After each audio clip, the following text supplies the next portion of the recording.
সদস্য সচিব জনাব আক্তার হোসেন।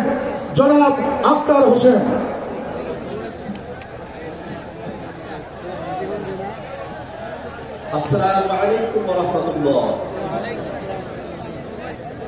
ইসলামী আন্দোলন বাংলাদেশ কর্তৃক আয়োজিত আজকের এই মহাসমাবেশে জাতীয় নাগরিক পার্টি এনসিপির পক্ষ থেকে সংহতি ব্যক্ত করছি।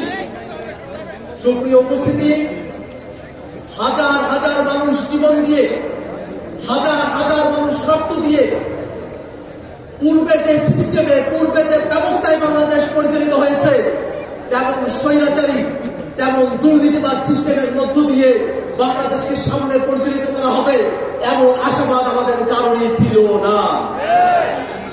নতুন যে বাংলাদেশ, এই বাংলাদেশ নতুন ব্যবস্থায় পরিচালিত হবে, নতুন সিস্টেমে পরিচালিত হবে। নতুন বাংলাদেশে কোন দুর্নীতিবাজ, কোন চাঁদাবাজ, কোন টেন্ডারবাজের জায়গা হবে না। সুপ্রিয় উপস্থিতি, দীর্ঘ সময় ধরে বাংলাদেশ যে মুজিববাদী সংবিধান দিয়ে পরিচালিত হয়েছে, সেই মুজিববাদী সংবিধান বাংলাদেশে আর চলতে পারে না। নতুন সংবিধান প্রণয়নের জন্য অবশ্যই বাংলাদেশে গণপরিষদ নির্বাচন আয়োজন করতে হবে। সুপ্রিয় উপস্থিতি, বাংলাদেশের দুইটি পার্লামেন্টের কথা বলা হয়েছে, উচ্চকক্ষ এবং নিম্নকক্ষ। ইতিমধ্যে উচ্চকক্ষের নির্বাচনে পিআর পদ্ধতিতে প্রতিনিধিত্ব নির্ধারণ করা হবে, এই দাবির পক্ষে জাতীয় নাগরিক পার্টি এনসিপি সহ বাংলাদেশের প্রায় সকল রাজনৈতিক দল একমত হয়েছে।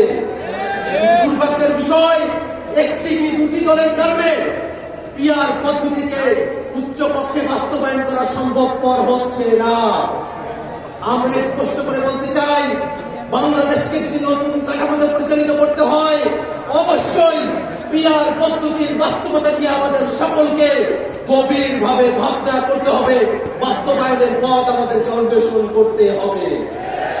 সুপ্রিয় উপস্থিতি, বাংলাদেশে এ যাবৎকালে যে নির্বাচনী ব্যবস্থা আমরা দেখেছি, যে নির্বাচনী কাঠামো আমরা দেখেছি, সেই নির্বাচনী ব্যবস্থা এবং কাঠামোতে বাংলাদেশের সামনে নির্বাচন আমরা হতে দিতে চাই না। বেশি শক্তির বলে, কালো টাকার বলে, জোর জবরদস্তি করে, কেন্দ্র দখল করে বাংলাদেশের নির্বাচনে জিতে আসার যে ব্যবস্থা, সেই ব্যবস্থা অবশ্যই পরিবর্তন করতে হবে।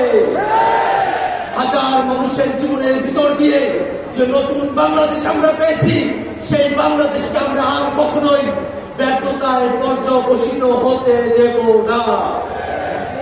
নতুন বাংলাদেশ যাতে প্রতিষ্ঠিত না হয়, সেই কারণে বিদেশি শক্তিগুলো তারা মাথা চাড়া দিয়েছে। আমরা স্পষ্ট করে বলতে চাই, বাংলাদেশের সংস্কারকামী জনতা, বাংলাদেশের সংস্কারপন্থী জনতা, আমরা সকলে ঐক্যবদ্ধ। বিদেশি হোক, দেশি হোক, কোন শক্তি বাংলাদেশের সংস্কারের আন্দোলনকে দাবায় রাখতে পারবে না। একই সাথে আজকের এই মহাসমাবেশের গুরুত্বপূর্ণ বক্তব্য হল, বিগত 15 বছর ধরে বাংলাদেশের মানুষের উপরে যারা স্বৈরাচারী কায়দায় জুলুম করেছে, বাংলাদেশের মানুষের উপরে পিলখানা, শাপলা সহ 24-এর অভ্যুত্থানে গণহত্যা সংগঠিত করেছে, সেই সব গণহত্যাকারী আওয়ামী লীগ এবং তাদের দোসর, তাদের সকলকে বিচারের আওতায় নিয়ে আসতে হবে। সম্মানিত উপস্থিতি, বাংলাদেশের সংস্কার এবং বিচারের মধ্য দিয়ে নতুন বাংলাদেশ প্রতিষ্ঠিত হবে। সেই বাংলাদেশ প্রতিষ্ঠায় বাংলাদেশের সকল মুক্তিকামী জনতা ঐক্যবদ্ধ ভূমিকা পালন করবে, এই আশীর্বাদ ব্যক্ত করে আমি আমার সংক্ষিপ্ত বক্তব্য এখানে শেষ করছি। আসসালামু আলাইকুম ওয়া রাহমাতুল্লাহ।